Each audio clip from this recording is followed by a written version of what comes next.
सभी का यही प्रश्न है कि परमात्मा कहाँ है, कैसा है, कहाँ मिलेगा, पता नहीं है कि या नहीं। कि परमात्मा तो सबके अंदर बसता है। जिस तरह हमारे अंदर ये श्वास चल रहे हैं, आते जाते श्वास किसी को नज़र नहीं आ रहे हैं, जिस तरह हमारे को ये वायु छू के निकल जाती है, हम वायु को महसूस कर सकते हैं, इसका आनंद उठा सकते हैं। उसी तरह इस परमात्मा को भी हम महसूस किया जा सकता है। वही जान सकता है जो पहले सत्संग किया हुआ, संत की शरण में लिया हो, प्रभु का नाम लिया हो। नाम का मतलब वही जो सतगुरु के द्वारा ज्ञान अर्जित किए करके, जैसे मीरा ने गुरु रविदास से ज्ञान लेने के बाद में ही कहा गया है कि पायो रे मैंने राम रतन धन पायो। कि कहने का भाव यही है कि परमात्मा तो सब जगह है, पर परमात्मा को देखने के लिए सबसे पहले वो एक नज़र चाहिए। परमात्मा कहाँ नहीं, ऐसा कुछ भी नहीं है।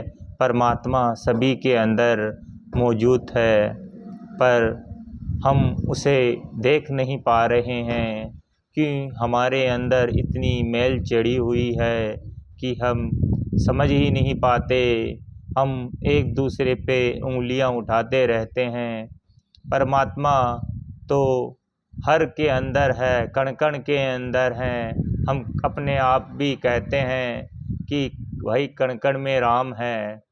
कण कण में राम है तो वो हर जर्रे जर्रे में है, हर पत्ते पत्ते में है। ऐसी सुई की नोक भी नहीं जहाँ उसको रख सकते हैं वहाँ भी परमात्मा ना हो, ऐसा हो ही नहीं सकता। जब परमात्मा कण कण में है, जब राम राम कण कण में है, तो ऐसी जगह कोई नहीं कि अंदर अपने अंदर भी परमात्मा है, हम उन्हें देख ही नहीं पाते हैं। माता पिता फैमिली सभी के अंदर परमात्मा है, पर हम तो उन रिश्तों को बनाए बैठे हैं। भाई ये मेरा भाई है, यह बहन है, ये मेरा पति है, ये मेरी पत्नी है। परमात्मा तो सबके अंदर है, पर हमें शिक्षा ही इस तरह दी गई है, हमें परमात्मा की कभी जानकारी ही नहीं हुई। जिस तरह एक छात्र टीचर के पास जाता है पढ़ने के लिए, पर वो पूरी साल भर कभी पढ़ाई ही नहीं। जब उसकी एग्ज़ाम की तैयारी आई तो वो तो उसे पता ही नहीं एग्ज़ाम में क्या लिखना है, क्योंकि मालिक भी हर समय परीक्षा लेता रहता है कि बच्चे में भी कितनी कमियां हैं, कितने दोष हैं, यही देखता है। जिस तरह फिर वो टीचर परीक्षा लेने के बाद में उनकी कॉपी को देखता है कि इसमें तो कुछ लिखा ही नहीं, बच्चे ने शायद पूरे साल भर पढ़ाई अच्छी तरह की ही नहीं। बच्चा तो यही देखता रहा, टीचर बोलता रहा, बच्चा उनको देख के हंसी मजाक में समझ के यूं ही हंसी तो हंसी मजाक करके निकल जाता है। वो ही है, परमात्मा को भी हम देख नहीं पाते। परमात्मा हमारे अंग संग रहता है, हम उसको महसूस कर सकते हैं, पर हमें उनको देखने की ज़रूरत है। किस नज़रिए से देख पाते हैं कि जब संत राम की लें, कि राम की संत की शरण में आने से ही हमें राम मिलता है। राम मिलता है तो संत जो आदेश करते हैं, बोलते हैं कि इन चीज़ों का परहेज रखेगा, किसी से निंदा ना करे, किसी की चुगली ना करे, किसी से बैर ना रखे, किसी से कोई भी तरह का भेदभाव ना रखा जाए।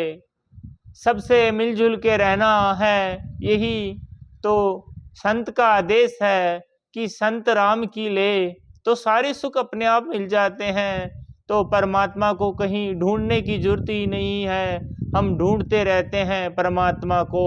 भाई कहाँ परमात्मा है, कहाँ नहीं है, परमात्मा तो सब जगह है।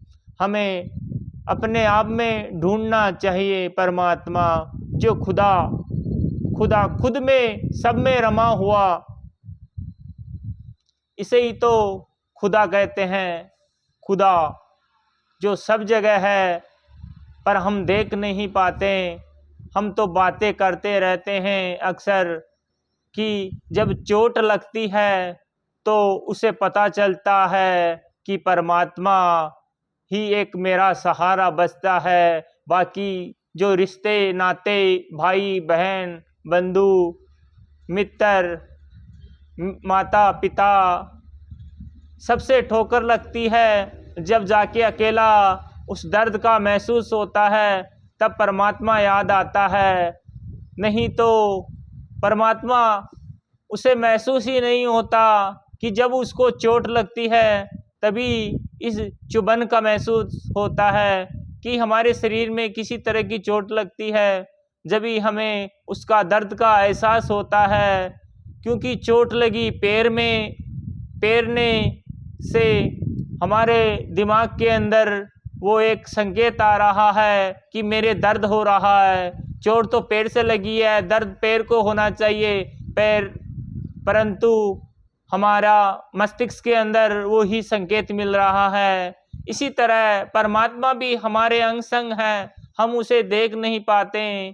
तो कहने का भाव यही है कि यह मालिक तो सब जगह मौजूद है, इसे देखने के लिए इस सतगुरु की नज़र चाहिए। सतगुरु संत के पास जो ज्ञान अर्जित होता है, जो ज्ञान ही संत एक मनुष्य को देके परमात्मा को देखने के लिए, महसूस करने के लिए वो नज़र बन जाती है। तो कहने का भाव है यही है कि हम सबसे मिलजुल के रहें, किसी की तरफ उंगली ना उठाएं। क्योंकि उंगली तो दूसरों की तरफ उठाते हैं, पर तो एक अंगुली दूसरों की तरफ तो 3 अंगुलियां हमारी तरफ हो जाती हैं कि दूसरों को नुकसान देने से पहले भी हमारे को भी नुकसान उठाना पड़ सकता है।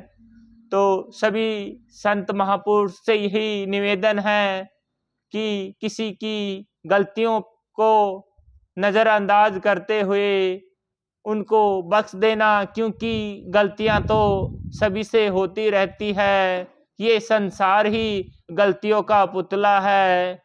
तो इस चैनल को सब्सक्राइब करिए और बेल आइकन को दबाए। प्यार से करना। धन्यवाद।